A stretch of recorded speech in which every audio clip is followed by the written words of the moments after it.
Hello student. Science का paper हो गया होगा। डिस्कस करते हैं आंसर की केमिस्ट्री। फर्स्ट क्वेश्चन है volume ratio of hydrogen and oxygen gas liquid during the electrolysis. जब अपन वाटर का इलेक्ट्रोलाइसिस करवाते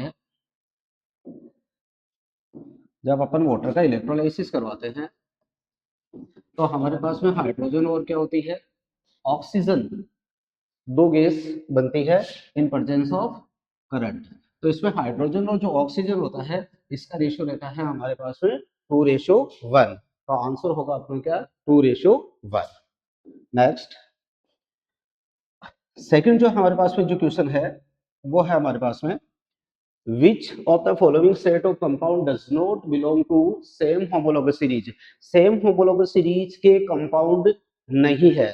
सेम होमोलॉगस का मीन क्या होता है, इसका मतलब कंपाउंड सेम कैटेगरी के होने चाहिए, सेम फंक्शनल ग्रुप होने चाहिए। जैसे हम देखते हैं यहाँ पर CH4 C4H, इसका मतलब दोनों क्या है, एल्केन है। इस एल्केन है तो होमोलोगस कंपाउंड है।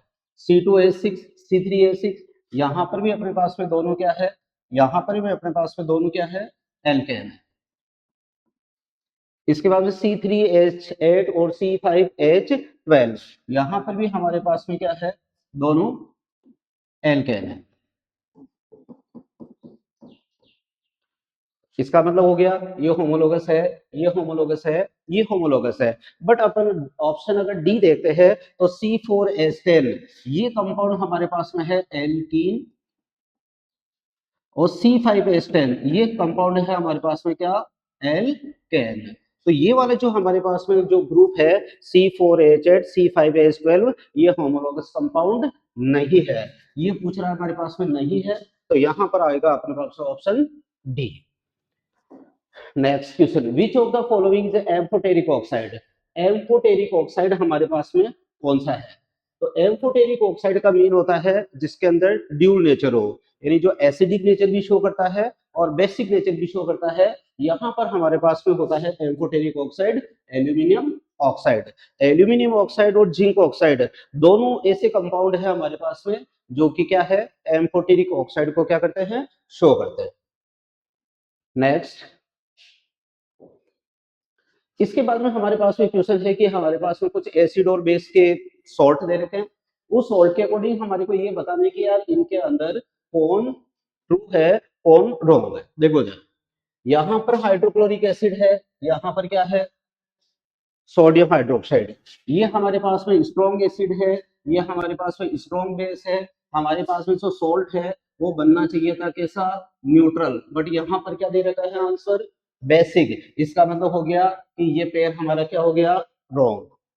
यहाँ पर है कार्बोनिक एसिड और सोडियम हाइड्रोक्साइड, ये है हमारे पास में वीक एसिड, ये है हमारे पास में स्ट्रॉन्ग बेस। तो यहाँ पर हमारे पास में जो सॉल्ट है वो बनना चाहिए था कैसा, बेसिक। बट आंसर क्या दे रखा है, न्यूट्रल। इसका मतलब ये ऑप्शन भी आपका क्या हुआ, रॉन्ग। इसके बाद में सल्फ्यूरिक एसिड और सोडियम हाइड्रोक्साइड, ये हमारे पास में है स्ट्रॉन्ग एसिड, ये है स्ट्रॉन्ग बेस। जब दोनों स्ट्रॉन्ग स्ट्रॉन्ग होते हैं तो हमारे पास में सॉल्ट बनता है न्यूट्रल। सॉल्ट क्या बनेगा, न्यूट्रल। और यहाँ पर अपने पास में ऑप्शन दे रखा है ये एसिडिक है, इसका मतलब ये पेड़ भी आपका क्या हुआ, रॉन्ग। इसके बाद में यहाँ पर एसिटिक एसिड है जो कि क्या होता है, वीक एसिड। सोडियम हाइड्रोक्साइड है जो कि क्या होता है, स्ट्रॉन्ग बेस। स्ट्रॉन्ग बेस है तो हमारे पास में जो सोडियम एसिटेट जो सॉल्ट है वो क्या बनेगा, बेसिक बनेगा। इसका मतलब ये वाला जो पेयर है वो अपना क्या है, राइट है। तो तीन आपके पास में ए बी सी ऑप्शन है ये रॉन्ग है अकॉर्डिंग टू सॉल्ट के नेचर के।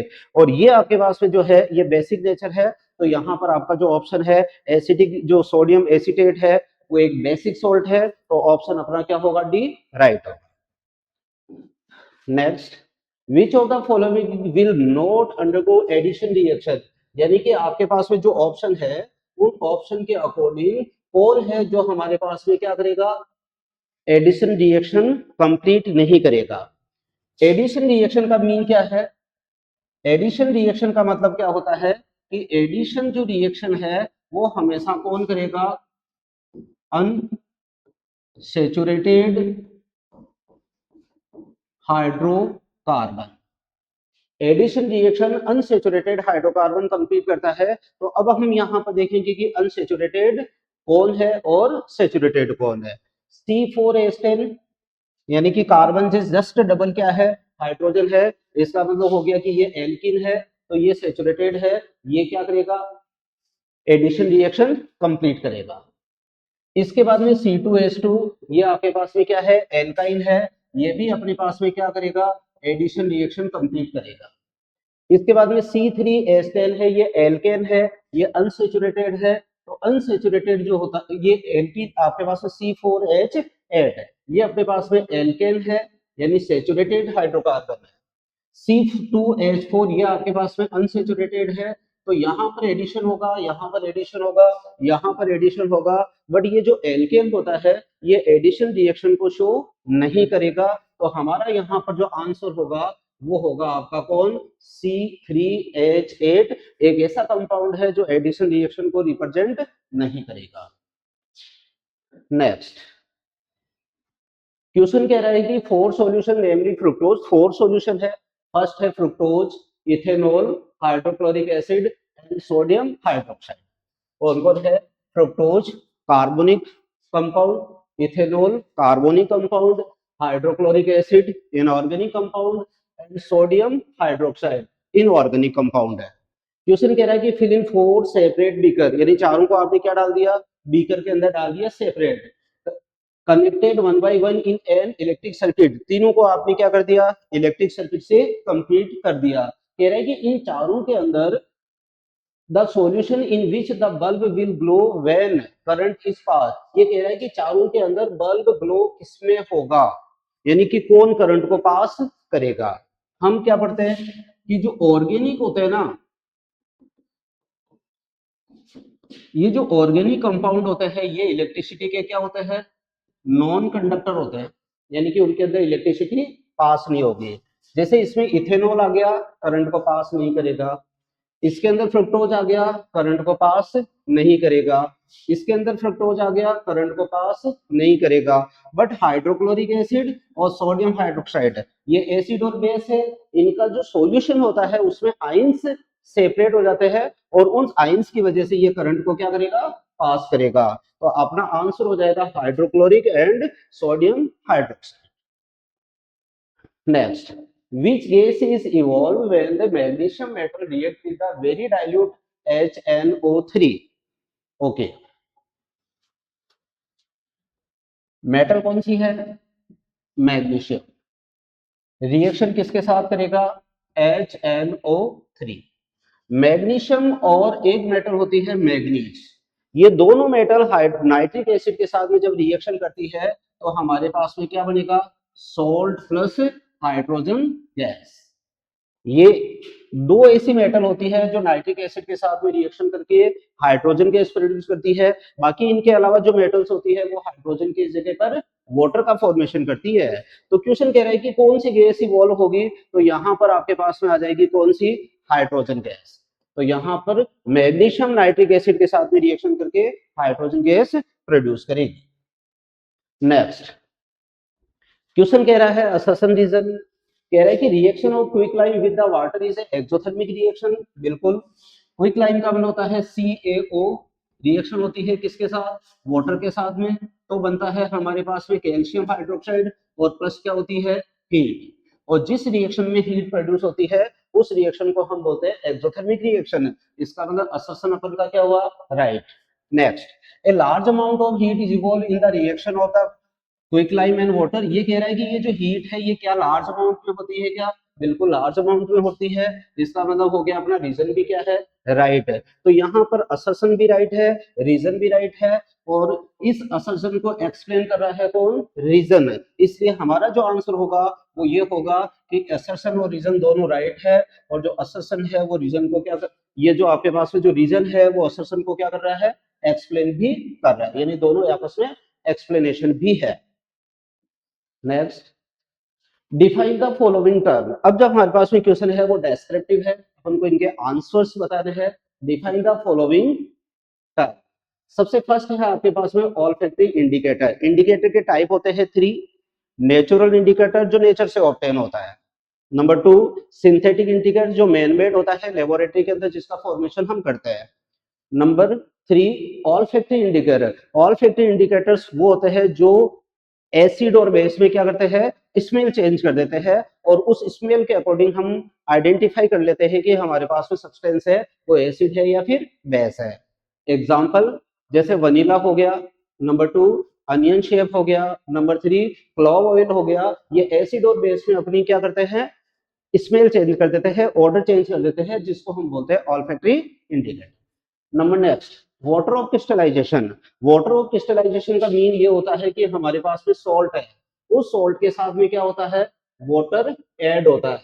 तो किसी भी सॉल्ट के साथ में जो वाटर के मॉलिक्यूल होते हैं ना एक डेफिनेट नंबर में, उन वाटर मॉलिक्यूल को हम बोलते हैं वाटर ऑफ क्रिस्टलाइजेशन। जैसे मैं एग्जांपल लिखूं, मेरे पास में है Na2CO3 डॉट NH2O, तो ये 10H2O क्या है, ये वाटर ऑफ क्रिस्टलाइजेशन है। तो वाटर ऑफ क्रिस्टलाइजेशन का मीन होता है सोल्ट के साथ में प्रेजेंट होने वाला water molecule.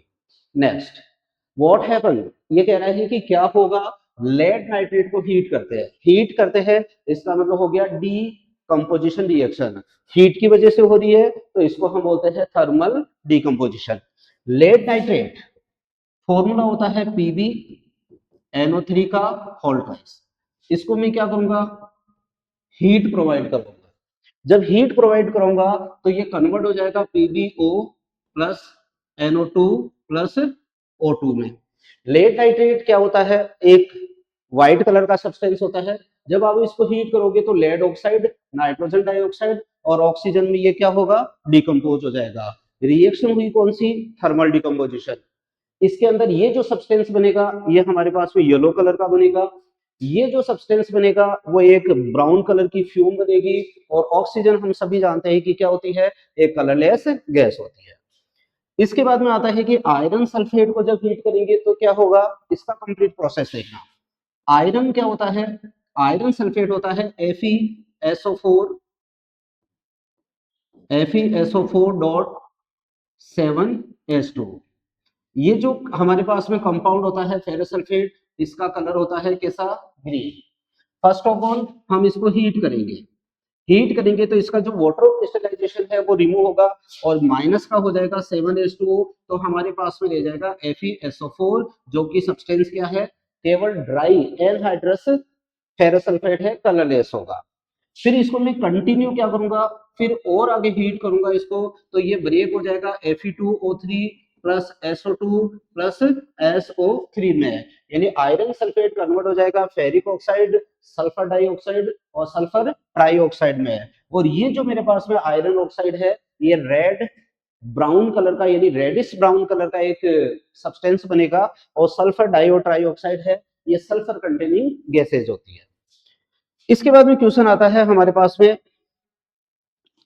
Silver chloride is export in sunlight. Silver chloride होता है AgCl। इसको मैंने रख दिया किसके प्रेजेंस में, सनलाइट की प्रेजेंस में, तो ये ब्रेक हो जाता है किसके अंदर, Ag प्लस Cl2, यानी सिल्वर क्लोराइड का सनलाइट की प्रेजेंस में फोटो डिकम्पोजिशन हो जाएगा, और वो हो जाएगा सिल्वर और क्लोरीन के अंदर डिकम्पोज। यहाँ पर सिल्वर क्लोराइड आपके पास में व्हाइट कलर का सब्सटेंस होता है, क्लोरीन गैस है वो एयर में मिक्स हो जाएगी, और अपने पास में जो मटेरियल सॉलिड रह जाएगा वो सिल्वर, और सिल्वर का जो कलर होता है वो क्या होता है, ग्रे कलर का होता है। फिर क्या कह रहा है, व्हाइट बैलेंस, ये कह रहा है कि ये जितनी भी आपके पास में तीनों है इनकी इक्वेशन लिखनी है अपन को। फर्स्ट वाले की इक्वेशन ये हो जाएगी, सेकंड वाले की इक्वेशन ये हो जाएगी, और थर्ड वाला जो हो आपके पास में इक्वेशन है उसकी इक्वेशन ये हो जाएगी। नेक्स्ट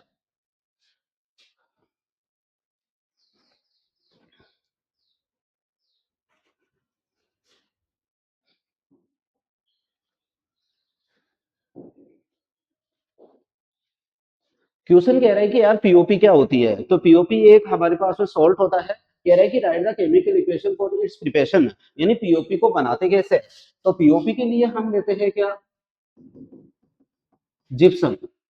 इसको हम क्या करेंगे 373 केल्विन पे क्या करेंगे, हीट करेंगे, गर्म करेंगे, तो इसका होगा इनकम्प्लीट डिहाइड्रेशन, और इनकम्प्लीट डिहाइड्रेशन होगा तो ये बन जाएगा CaSO4 हाफ H2O और प्लस हो जाएगा आपके पास में 1.5 H2O। इसको बोला जाता है क्या, plaster of Paris calcium sulphate hemihydrate. तो जिप्सम को 373 केल्विन यानी 100 डिग्री सेल्सियस पर अगर आप हीट करोगे तो हमारे पास में क्या बन जाएगा, पीओपी बन जाएगा। कह रहा है कि give any two uses of it, इस पीओपी के कोई भी दो यूज बताने हैं। नंबर 1, अगर कोई भी आपके पास में बोन वगैरह है अगर ये फ्रैक्चर हो गई तो उनको वापस सेट करने के लिए प्लास्टर करते हैं पीओपी का। नंबर 2, ये जो भी हमारे पास में जो हम मकान वगैरह बनाते हैं इनके अंदर जो डेकोरेशन करते हैं, पोर्सिलीन वगैरह जो करते हैं उसमें काम आता है कौन, पीओपी। कई तरह के छोटे मोटे टॉयज वगैरह है, स्टेचू वगैरह है, घरों में अपन जो भगवान की मूर्तियां वगैरह रखते हैं उनके अंदर भी काम आता है कौन, पीओपी। तो ये पीओपी के यूज हो जाएंगे। Number next, name the acid present in ant sting, है ना। एंट जो स्टिंग होते हैं उनके अंदर जो एसिड होता है उसके फॉर्मूला होगा आपका फॉर्मिक एसिड, या इसी को हम बोलते हैं क्या, मिथेनोइक एसिड। तो एंट स्टिंग में जो एसिड प्रेजेंट होता है वो फॉर्मिक एसिड होगा, या इसी को हम बोलते हैं मिथेनोइक एसिड। फिर क्वेश्चन है आपके पास में सेकंड है कि आपको रीजन बताना है while diluting N acid is recommended. ये कह रहा है कि जब आप एसिड को डाइल्यूट करते हो तो आपको क्या करना है, the acid should be added to water. यानी कि हम क्या लेते हैं, ये दो कंटेनर ले लिया, इस कंटेनर के अंदर आप डाल दो क्या, वाटर, इस कंटेनर के अंदर डाल दो आप क्या, एसिड। जब इसको डाइल्यूट करना है तो इसके अंदर हम मिक्स करेंगे एसिड और इसके अंदर हम करेंगे क्या, वाटर। तो है तो दोनों डाइल्यूशन, बट इन दोनों में से एक मेथड है वो रॉन्ग है और दूसरा वाला मेथड क्या है, राइट है। वाटर के अंदर ड्रॉप बाय ड्रॉप एसिड डालोगे ये मेथड आपका राइट है, बट ये वाला जो मेथड है वो अपने लिए क्या है, साइंटिफिकली ये रॉन्ग है। रीजन क्या है इसका, वाटर के अंदर ड्रॉप बाय ड्रॉप इसका मतलब होगा कि वाटर के साथ में जो एसिड रिएक्शन करेगा ना वो कंप्लीट एसिड एक साथ रिएक्शन नहीं करेगा, तो यहाँ पर जो हीट प्रोड्यूस होगी उसका अमाउंट क्या रहेगा, कम। उसकी वजह से कोई भी हमारे साथ में एक्सीडेंट नहीं हो पाएगा। इधर देखो, इधर एसिड पूरा का पूरा इसके अंदर है और वाटर डाल रहे हो तो ये जो एसिड है ना ये कंप्लीट एसिड एक साथ रिएक्शन करेगा तो हीट का अमाउंट क्या रहेगा, ज्यादा। और हीट का अमाउंट ज्यादा रहेगा तो इसकी वजह से हमारे साथ में कोई भी इंसिडेंट हो सकता है। इसलिए अपन इस वाले मेथड को प्रीफर नहीं करेंगे, अपन प्रीफर करेंगे वाटर के अंदर किसको मिक्स करेंगे, एसिड को। Next, baking soda is use N antacid. Baking soda का यूज एंटासिड फॉर्म में होता है। एंटासिड का मीन क्या होता है, जो एसिडिटी को क्या करता है, रिमूव करता है, या जो मेडिसिन एसिडिटी के अंदर यूज होती है उसके लिए हम यूज करते हैं टर्म एंटासिड। ये कह रहे हैं कि बेकिंग सोडा को यूज क्यों करते हैं, क्योंकि बेकिंग सोडा क्या होता है, एक वीक बेसिक सब्सटेंस होता है जो हमारी बॉडी के लिए हार्मफुल नहीं है। ओके, नेक्स्ट क्वेश्चन देखो, क्या है क्वेश्चन, एल्कोहल, एल्कोहल जो होता है उसका एक जनरल फॉर्मूला होता है CnH2n+1 और उसके साथ में एक फंक्शनल ग्रुप ऐड होता है कौन सा, OH। OH जो ग्रुप होता है वो फंक्शनल ग्रुप का है। Ethanol is commonly called alcohol, ethanol को अपन एल्कोहल बोलते हैं, कॉमन नेम है। और ये यूज होता है एल्कोहलिक ड्रिंक्स यानी वाइन वगैरह जो होती है उनके अंदर इसका यूज होता है। फिर कह रहा है कि इट इज गुड सॉल्वेंट यानी इजीली दूसरे को अपने अंदर क्या करेगा, सॉल्वेंट यानी कि सोल्यूबल हो जाएगा इसके अंदर सब्सटेंस। और इसका यूज होता है मेडिसिन, जो कफ सिरप वगैरह होती है, खांसी की जो दवाई होती है उनमें यूज होता है इसका, और कई सारे टॉनिक्स यानी स्पिरिट वगैरह जो बनती है उनमें भी यूज होता है। क्वेश्चन नेक्स्ट, अब ये जो हमारे पास में केस दे रखा है इसके अकॉर्डिंग हमको आंसर देना है। क्वेश्चन नंबर 1 है, right structural formula and name of the fourth member of alcohol homologous series. Homologous series का फोर्थ मेंबर कौन सा है। नंबर 1 CH3OH, C2H5OH, C3H7OH और C4H9OH। ये हमारे पास में कार्बन फर्स्ट है तो ये हो गया फर्स्ट मेंबर, ये हो गया सेकंड मेंबर, ये हो गया थर्ड मेंबर, ये हो गया कौन सा, फोर्थ मेंबर। तो क्वेश्चन कह रहा है कि आपको फोर्थ मेंबर बताना है तो आपके पास हो जाएगा C4H9OH। अब क्वेश्चन कह रहा है कि यार इसका स्ट्रक्चर फॉर्मूला क्या होगा, तो इसका स्ट्रक्चर फॉर्मूला क्या होगा, आपको कार्बन लिखना है 1 2 3 और 4, 4 के साथ में आपको ऐड करना है किसको, OH को। बाकी आपकी कार्बन की वैलेंसी को कंप्लीट कर दो तो कार्बन की वैलेंसी कंप्लीट हो जाएगी, तो यहाँ पर 3 हाइड्रोजन फर्स्ट के साथ, सेकंड के साथ में 2 हाइड्रोजन, थर्ड के साथ में 2 हाइड्रोजन और फोर्थ के साथ में भी 2 हाइड्रोजन ऐड हो जाएंगे। तो ये वाला जो फॉर्मूला है ये बन जाएगा इसका structure formula. Next question number 2, what happens when ethanol is heated with alkaline KMnO4? Alkaline KMnO4 की प्रेजेंस में अल्कोहल को अपन गर्म करते हैं, हीट देते हैं, तो हमारे पास में रिएक्शन होती है कौन सी? ऑक्सीडेशन। और ऑक्सीडेशन जो रिएक्शन है उसमें अपन ने ये पढ़ा था कि अल्कोहल ऑक्सीडाइज होकर कन्वर्ट हो जाता है किसमें? कार्बोक्सिलिक एसिड में। तो हमारे पास में है C2H5OH। इसको आप KMnO4 की प्रेजेंस में क्या करोगे? हीट करोगे, गर्म करोगे, तो ये ऑक्सीडाइज होगा और ऑक्सीडाइज होकर कन्वर्ट हो जाएगा CH3COOH में। इसका मतलब अल्कोहल कन्वर्ट हो जाता है कार्बोक्सिलिक एसिड में। Next, right the chemical equation of reaction of ethanol with ethanoic acid in presence of H2SO4. Write the name of this reaction. Reaction किसकी है? रिएक्शन है इथेनॉल की। किसके साथ है? इथेनोइक एसिड की। एल्कोहल और कार्बोक्सिलिक एसिड, जब इनकी रिएक्शन होती है तो उस रिएक्शन का नाम क्या है? एस्टरीफिकेशन। तो इस रिएक्शन को हम क्या नाम देंगे? एस्टरीफिकेशन। तो right the name of this reaction. Reaction का नेम तो क्या हो गया? एस्टरीफिकेशन। रिएक्शन क्या होगी? आपके पास में हो जाएगा C2H5OH। रिएक्शन कराओगे CH3COOH। किसकी प्रेजेंस में कराओगे? H2SO4। H2SO4 एक डिहाइड्रेटिंग एजेंट है जो रिएक्शन में से वाटर को क्या करेगा? रिमूव करेगा। तो यहां से वाटर क्या हो गया? रिमूव हो गया।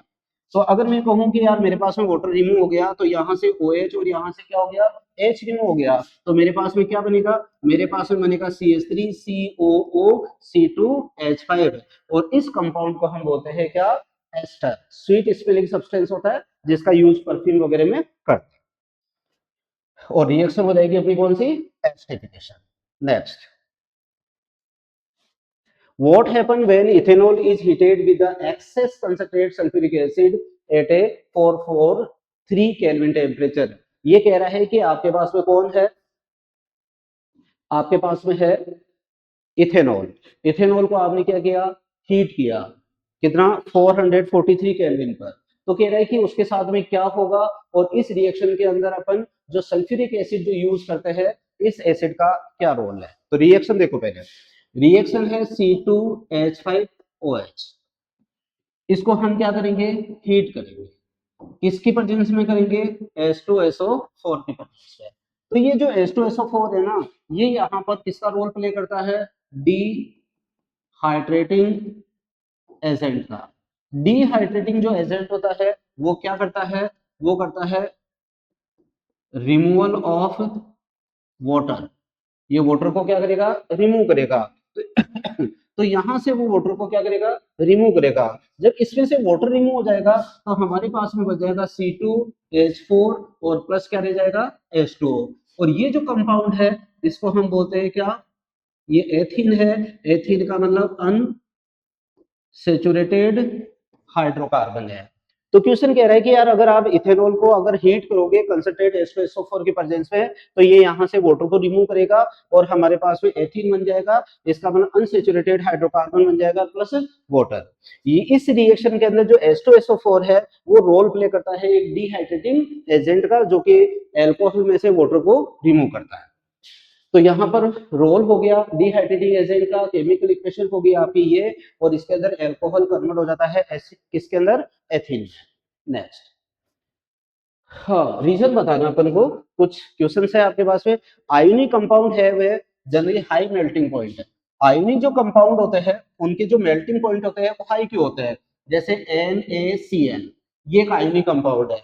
आइंस आयोनिक जो कंपाउंड होता है वो दो अलग अलग केटाइन और एनाइन से मिलकर बनता है, और उनके बीच में होता है एक बॉन्ड जिसको हम बोलते हैं इलेक्ट्रोस्टैटिक बॉन्ड। ये जो इलेक्ट्रोस्टैटिक बॉन्ड होता है ये काफी ज्यादा स्ट्रॉन्ग होता है, और उस बॉन्ड को ब्रेक करने के लिए हीट की रिक्वायरमेंट ज्यादा होती है, इसलिए इनके मेल्टिंग और बॉइलिंग पॉइंट क्या होते हैं? हाई होता है। Number 2, solder. सोल्डर एक एलॉय है जो होता है किसका? Pb+SN का। क्वेश्चन कह रहा है कि यार इसका यूज वेल्डिंग में क्यों करते हैं? वेल्डिंग जो होता है, वेल्डिंग का मतलब होता है जैसे हमारे पास में कोई भी इलेक्ट्रॉनिक डिवाइस है, जैसे कोई टीवी वगैरह है या कंप्यूटर है, उनके अंदर जो इलेक्ट्रिक सर्किट होता है या जो वायर अगर कोई मान लो डिस्कनेक्ट हो गया तो उनको वापस क्या करना है, उनका ज्वाइंट करना है, तो वहां पर अपन यूज करते हैं किसका, सोल्डर का। तो इस सोल्डर को क्यों यूज करते हैं, रीजन क्या है, ये सोल्डर लेड और टिन का होता है। जब इन दोनों का अपन एक एलॉय बनाते हैं तो इस एलॉय का मेल्टिंग पॉइंट लो हो जाता है, तो जैसे ही अगर अपन हीट देंगे तो ये मेल्ट हो जाएगा, और मेल्ट होने के बाद में ये इजीली क्या करेगा, उन वायर को ज्वाइंट कर देगा, यानी इनको जोड़ने का काम करेगा। Carbon can not reduce the oxide of Na और Mg। Na का मतलब हो गया Na2O, ये हो गया मेरे पास में सोडियम ऑक्साइड, यहां पर हो जाएगा मेरे पास में कौन, MgO, मैग्नीशियम ऑक्साइड। क्वेश्चन कह रहा है कि कार्बन इनको रिड्यूस क्यों नहीं करता, यानी कार्बन इन दोनों में से ऑक्सीजन को रिमूव नहीं कर सकता। क्यों नहीं कर सकता, इसका रीजन, फर्स्ट रीजन, सोडियम और मैग्नीशियम क्या होते हैं, मोर रिएक्टिव होते हैं compare to carbon. Number two, यहां पर क्या होता है कि ऑक्सीजन और सोडियम, मैग्नीशियम और ऑक्सीजन के बीच में जो बॉन्डिंग होती है ना, वो काफी स्ट्रॉन्ग होती है, और उस बॉन्डिंग को ब्रेक करने के लिए सफिशिएंट एनर्जी कार्बन के पास में नहीं होती है, तो कार्बन वहां से ऑक्सीजन को रिमूव नहीं करेगा, यानी उसको रिड्यूस नहीं कर पाएगा। नेक्स्ट, ये हो गया अपना थर्ड। इसके बाद में है reaction of compound X with aluminium is used to join railway tracks. जो रेलवे की जो ट्रैक्स होती है उनको जोड़ने के लिए एल्यूमिनियम की रिएक्शन हम किसके साथ करवाते हैं, एक्स के साथ। तो क्वेश्चन कह रहा है कि आइडेंटिफाई, बताओ एक्स कौन है, इस रिएक्शन का नाम क्या है, और इस रिएक्शन की इक्वेशन क्या बनेगी। नंबर वन, रेलवे ट्रैक के लिए जो हम यहाँ पर यूज करते हैं तो हमारे पास में होता है कौन, फेरिक ऑक्साइड, आयरन ऑक्साइड। इसकी रिएक्शन हम करवाते हैं किसके साथ, एल्यूमिनियम के साथ। तो हमारे पास में क्या बनेगा, एल्यूमिनियम ऑक्साइड बनेगा, प्लस आयरन बनेगा, और प्लस क्या बनेगी, हीट बनेगी। तो यहां पर मेरे पास में ये जो आयरन है ना, इस हीट की वजह से क्या होगा, मोल्टन स्टेट में मिलेगा, यानी कि मेल्ट हुआ हुआ मिलेगा, और इस आयरन का यूज हम करते हैं किसके अंदर, रेलवे ट्रैक को ठीक करने में। तो क्वेश्चन कह रहा है कि यार ये एल्यूमिनियम की रिएक्शन किसके साथ हुई, आयरन ऑक्साइड के साथ, तो ये आयरन ऑक्साइड हमारे लिए यहाँ पर क्या हो गया, एक्स हो गया। नेम द रिएक्शन, इस रिएक्शन को हम बोलते हैं क्या, थर्माइट रिएक्शन। ये जो रिएक्शन होती है, इस रिएक्शन का जो नेम है वो क्या हो गया, थर्माइट रिएक्शन। फिर कह रहे हैं कि यार इस रिएक्शन का इक्वेशन क्या बनेगा, इसका बनेगा iron oxide plus aluminium, aluminium oxide plus iron plus heat. ये एक्सोथर्मिक रिएक्शन भी है, ये डिस्प्लेसमेंट रिएक्शन भी है, ये रेडॉक्स रिएक्शन भी है। नेक्स्ट, अगला क्वेश्चन है write the balance chemical equation where. Balance chemical equation बतानी है कॉपर ऑक्साइड और कॉपर सल्फेट। कॉपर ऑक्साइड हो गया अपने पास में कौन, क्यूप्रिक ऑक्साइड CuO प्लस, इसके अंदर अपन रिएक्शन कराएंगे क्यूप्रिक सल्फाइड की। जब दोनों की रिएक्शन होगी, सल्फर और ऑक्सीजन रिएक्शन करके क्या बना देगा, सल्फर ऑक्साइड, प्लस कॉपर और कॉपर रिएक्शन करके क्या बना देगा, कॉपर। अब इस रिएक्शन को हमें क्या करना है, बैलेंस करना है। तो बैलेंस कैसे करेंगे हम, सबसे पहले यहाँ पर ऑक्सीजन हमारे पास में कितने हैं, 2, यहाँ पर ऑक्सीजन 1 है तो इसको 2 कर दिया, इधर कॉपर 2 और 2 4 हो गए, इधर 2 यानी कि 6 हो गए, तो यहाँ पर मैं क्या लगा दूंगा 6 है, तो 2Cu2O plus Us 6Cu plus SO2, ये हमारे पास में क्या होगी, एक बैलेंस इक्वेशन होगी। नेक्स्ट क्वेश्चन कह रहा है कि ZnS यानी जिंक सल्फाइड को अगर आप ऑक्सीजन की प्रेजेंस में अगर गर्म करोगे तो क्या होगा, आपको पता है, रोस्टिंग। रोस्टिंग के अंदर सल्फाइड जो ओर होता है उसको in presence of oxygen upon heat करते हैं, तो जो सल्फाइड ओर है वो कन्वर्ट हो जाएगा किसके अंदर, मेटल ऑक्साइड में। तो क्या होगा इसके अंदर, ZnO सॉरी ZnS रिएक्शन होगी किसके साथ, O2 के साथ, तो अपने पास में बन जाएगा ZnO और प्लस हो जाएगा कौन, SO2, ये सल्फर डाइऑक्साइड गैस इसमें से रिमूव हो जाएगी, और हमारे पास में जो मेटल सल्फाइड था ना वो मेटल ऑक्साइड के अंदर कन्वर्ट हो जाएगा। फिर इस मेटल ऑक्साइड का आगे हम रिडक्शन करवाएंगे तो हमें प्योर मेटल यानी जिंक मिल जाएगा। Next, the wire carrying conductor homes have a coating of PVC। ये कह रहे हैं कि घरों के अंदर जो इलेक्ट्रिक सर्किट होता है जिसमें करंट पास होता है उसके ऊपर कोटिंग होती है PVC। PVC एक प्लास्टिक होता है, प्लास्टिक की कोटिंग इसलिए करते हैं क्योंकि ये इंसुलेटर का काम करता है, ये वायर को कवर करेगा और उसकी वजह से कोई भी इलेक्ट्रिक शॉक अपनी बॉडी को या किसी भी पर्सन को डैमेज नहीं करेगा। हाँ भाई, ये कह रहा है कि गर्म पानी की जो टैंक होते हैं ना, उसमें कॉपर का यूज करते हैं, स्टील का यूज नहीं करते हैं। इसके दो रीजन है। Reason number one, copper best conductor होता है किसका, हीट का। तो हीट अच्छी तरह से उसमें पास होगी, इसलिए हम यूज करेंगे किसका, कॉपर का। नंबर टू, कॉपर एक लेस रिएक्टिव मेटल है।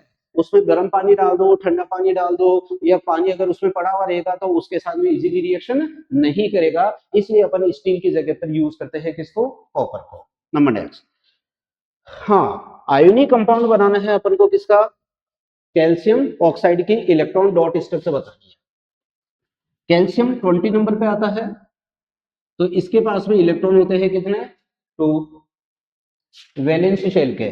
ऑक्सीजन 8 नंबर पे आता है, इसके अंदर जो वैलेंसी शेल के इलेक्ट्रॉन होते हैं वो होते हैं हमारे पास में कितने, 6। अब इसमें क्या होगा कि ये जो हमारे पास में कौन है, कैल्शियम, ये इलेक्ट्रॉन का लॉस करेगा और ये अपने दोनों इलेक्ट्रॉन किसको दे देगा, ऑक्सीजन को। तो हमारे पास में जो कैल्शियम है उसके ऊपर चार्ज आ जाएगा +2, और इधर हमारे पास में जो ऑक्सीजन है उसके अंदर 6 इलेक्ट्रॉन तो ऑलरेडी थे, 2 इलेक्ट्रॉन कैल्शियम के ले लिए, तो इसके ऊपर आ जाएगा -2। तो +2 -2 केटाइन और एनाइन बन गए, इन दोनों का कॉम्बिनेशन होगा तो हमारे पास में बन जाएगा CaO, कैल्शियम ऑक्साइड, जिसको हम बोलते हैं आयोनिक कंपाउंड। ठीक है, तो इस तरह से हमने फिजिक्स का इस केमिस्ट्री जो पार्ट है उसका सॉल्यूशन किया। अब हम जब नेक्स्ट जो सॉल्यूशन देंगे वो देंगे आपको फिजिक्स का। Thank you.